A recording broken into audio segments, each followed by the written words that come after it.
Good morning, ladies. It's me again, Patricia. Welcome. Happy Friday. It's our first Friday.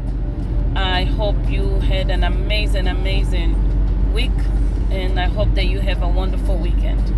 So, I would love so much to talk about the time that we as women many times lose while waiting for a Christian man to mature spiritually, while we try desperately to be the woman of the Bible, right? And I'll tell you, many times in church, pastors always talk about, many of them mostly focus on woman. What a woman is supposed to be, how a woman is supposed to be in a Christian relationship, in her home. A woman is this, a woman, is the shoe of his crown. A woman has to act certain way, talk certain way, walk certain way, dress certain way.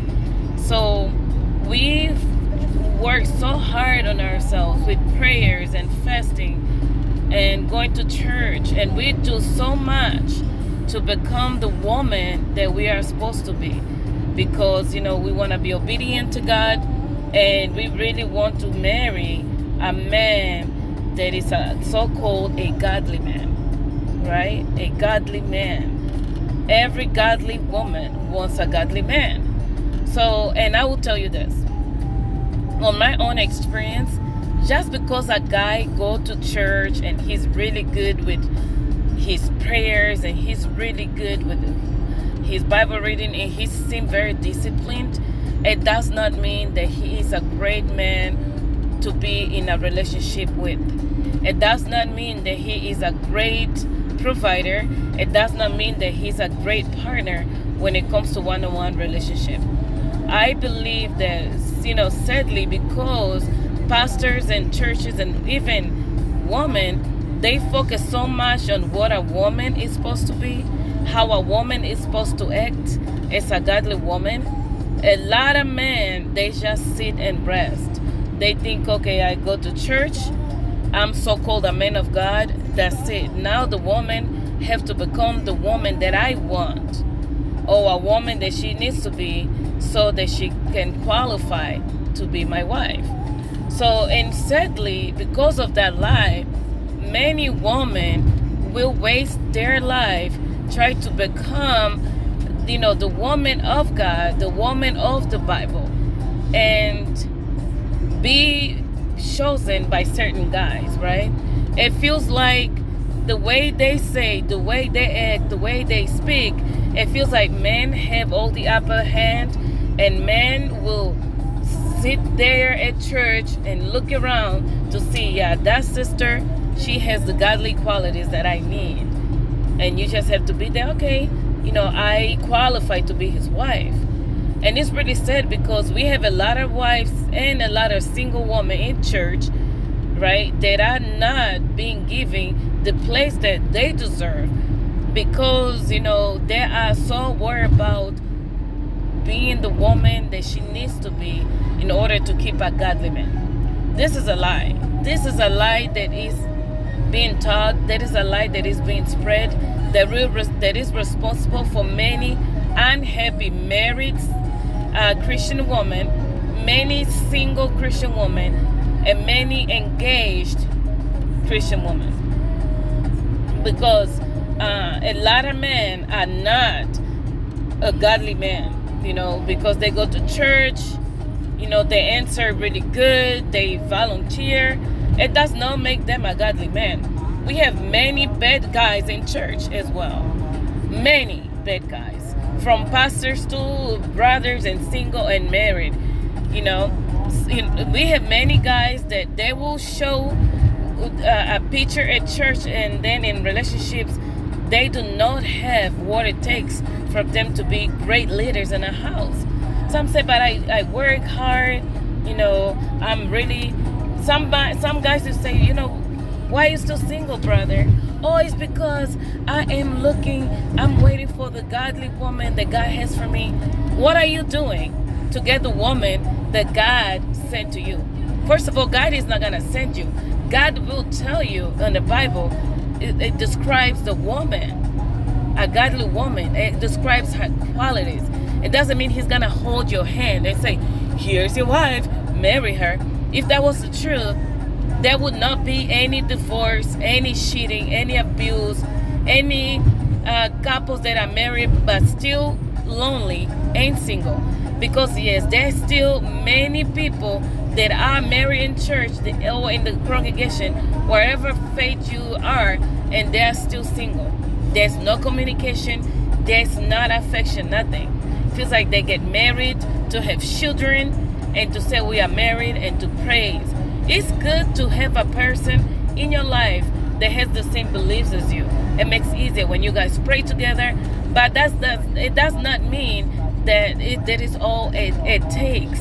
Okay, so you still need to continue to courting your wife, your girlfriend. You still need to date her while you are married. Okay, don't think just by taking her to church and be a good leader when it comes to work or preacher that is all. No, woman and man need to feel that love every single day.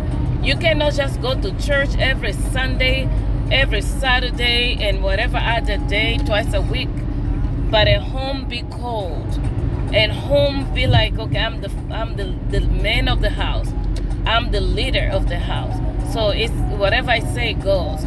You cannot think that just because you are the man, because sadly there's a lot of women more than men in this world in many areas, and because of that, too many men, they play games. We actually have pastors that will tell somebody when they found that the man is cheating, oh sister, a man gotta do what a man gotta do. Oh my God, that is so wrong against the word of God. Okay, God said you have to love your wife, and when you love something, you treat that person with love, with the respect. You care for them. You care about their emotions. You make sure that their heart is well. Okay, it's not just the physical. Some people think, oh my God, I can last 1 hour in the bedroom. Oh, our sex life is great. Oh man, I give it to her really well. Oh well, do you think that is all it takes? A woman, we need more than that.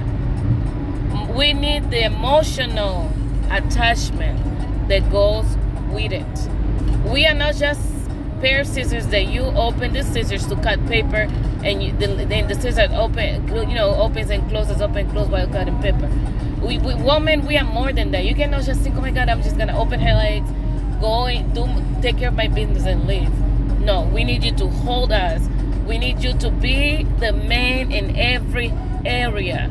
You need to support her whenever she's going through some emotional things. Yes, you do. You need to make sure you helping her with the house, with cooking, with the children. And right now, because the way the economy is, women and men have to work in order to provide. So if she's working outside and still taking care of the house and the kids and everything, what make you think you can just go to work, come home, and go lay down and think, oh yeah, you are in paradise? You think the woman doesn't get tired? Thank God my husband does all that, and I'm very grateful for it. And I hope that I show him that I appreciate him enough. But there's a lot of married women, they are still single moms, and that is really bad. There's a lot of men that speak gold while they're in church, but are horrible at home. So, yeah, ladies, stop thinking that it's only you that have to look certain way and to have certain qualities in order for you to be with a Christian man. It's not only you that has to have all those qualities of a good wife, right? He also has to have. That's why back in the days, men would work really hard to prove that they are the right guy for his daughter.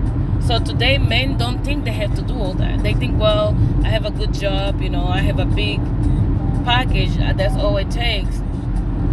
No. It takes so much more to be a man of God, good values. So woman, I tell you, stop trying to be the woman that you think you need to be. Be the woman that you need to be, that who honor God, and be the woman that you need to be that makes you also feel good. I don't believe in feminism. Feminism, to a certain extent, is one of the reasons the world has lost its value. I don't believe in that. I still believe the woman has a place in the house, a man has a place in the house, and children have a place in the house. But society is totally turning everything away. Society thinks that being a woman of the house makes you weak. That is not true. It's not true at all. My mom is a good example of that, and I love the way my mom and my dad have their relationship. My mom is not a slave, but she knows her place in the house, and he knows his place in the house. I was in a relationship with so-called, on and off, with a guy that I was like, oh, it's a godly man. And because of that, I was depressed. I lost myself because I'm like, oh my God, maybe it's because I'm not being the woman that I need to be because he is a godly man. Actually, no, ladies. It was not me. It's just because he was not ready for me. He might be ready for somebody else, but he was not ready for me. He had really good qualities that are in the Bible, but when it comes to relationship, he was not good with that. For me, he might be good for somebody else in the future, but when it came for me, it wasn't.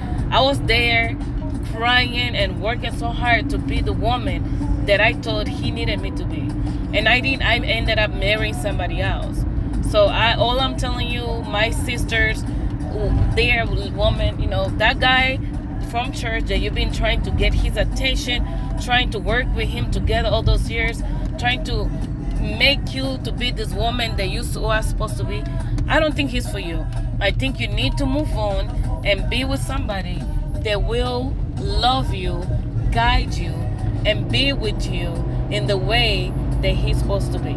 So don't think that you are the problem. He's just not for you. Thank you so much. I hope you have a wonderful day. And don't forget, you are enough for the right person. God is not going to hold your hand and bring it to you, but he's going to show you in ways that he's the one. And even sometimes just because we feel like his God is not. So pay attention.